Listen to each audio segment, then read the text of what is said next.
I love our country. How do you love your country and support and normalize somebody who was a convicted felon who really wants to destroy? Carrie Underwood, a name synonymous with country music success and grace, has recently found herself in the middle of a heated media storm. The controversy erupted when Underwood announced her decision to perform at Donald Trump's upcoming inauguration. Her announcement, which she describes... Yes. I would agree with everybody. It is a free country at the moment. Roast at the Trump inauguration. Yeah. Okay. Oh, no one else had any thought? Described as an act of patriotism and unity, quickly became the focal point of a polarizing national conversation. For someone who has largely avoided political controversy throughout her career, this bold move sent shockwaves through the entertainment industry and divided her fanbase.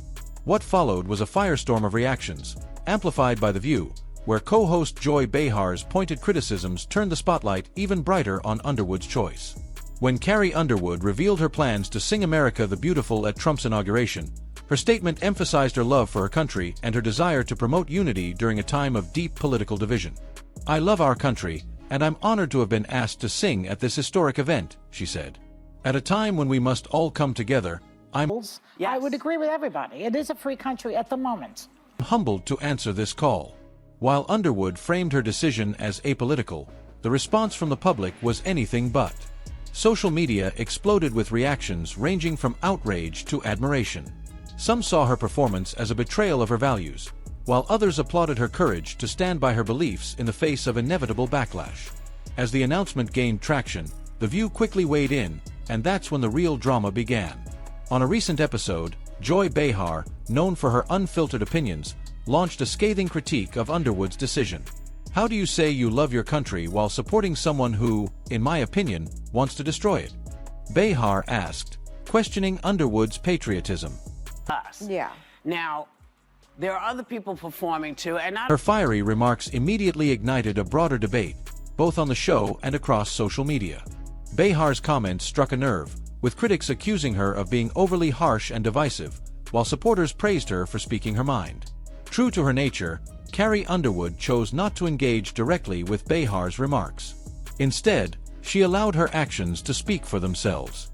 By sticking to her decision and maintaining her composure amidst the backlash, Underwood demonstrated the grace and poise for which she is known. Her response, or lack thereof, drew admiration from her fans and fellow artists. Country music star John Rich was among those who came to her defense, tweeting, "Carrie Underwood shows grace and class in the face of hate. That's what I would agree with everybody. It is a free country at the moment. being a true artist is all about." The controversy highlighted a broader cultural divide over the intersection of politics and art.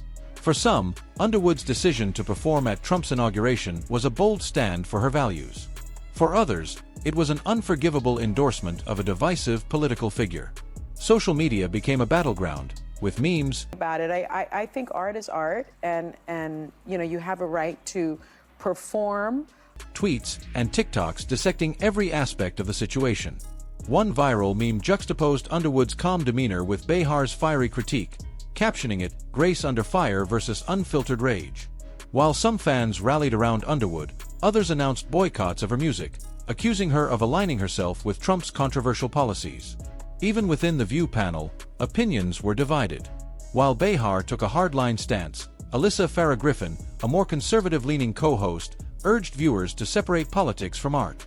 "We should move beyond canceling people's livelihoods because we don't agree with their politics," Griffin said. She pointed out that Underwood's decision could also be a savvy business move, noting that artists who lean right politically often face fewer competitors in that space. 75 million people voted for Trump, she added.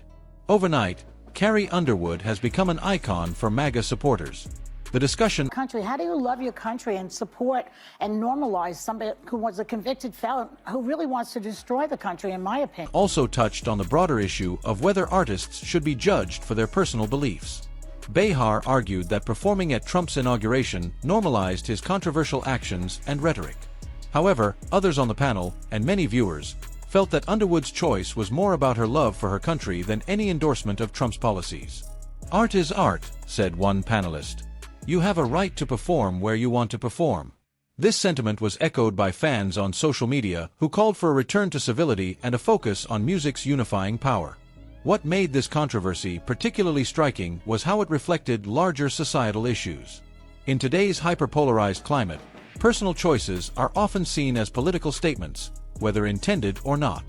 Underwood's performance became a flashpoint in the ongoing cultural battle, with both sides digging in their heels.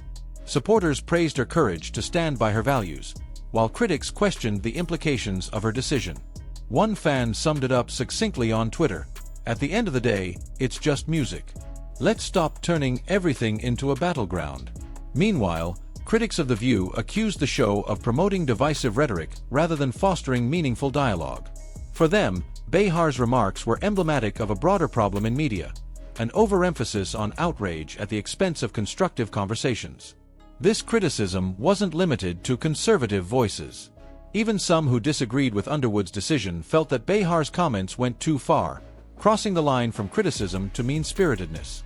The debate raised important questions about the role of talk shows like The View in shaping public opinion and whether there should be limits to what can be said on air.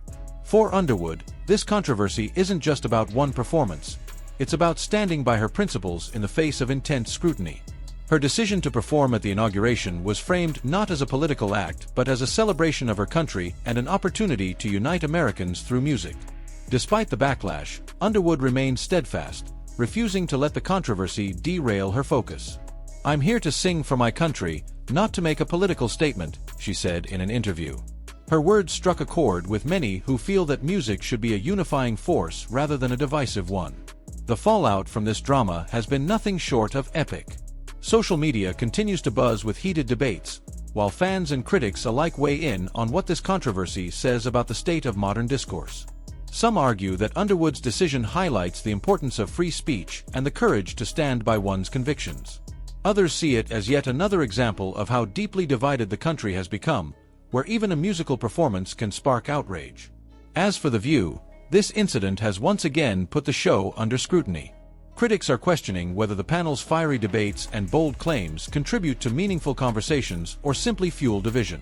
The show's defenders argue that such controversies are inevitable in a format designed to tackle tough issues, but even they acknowledge the need for balance and fairness in the discussions.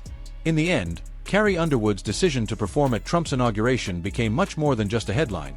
It became a symbol of the challenges we face in navigating art, politics, and personal beliefs in an increasingly polarized world. Whether you side with Underwood or her critics, there's no denying that this controversy has sparked an important conversation about the power of music.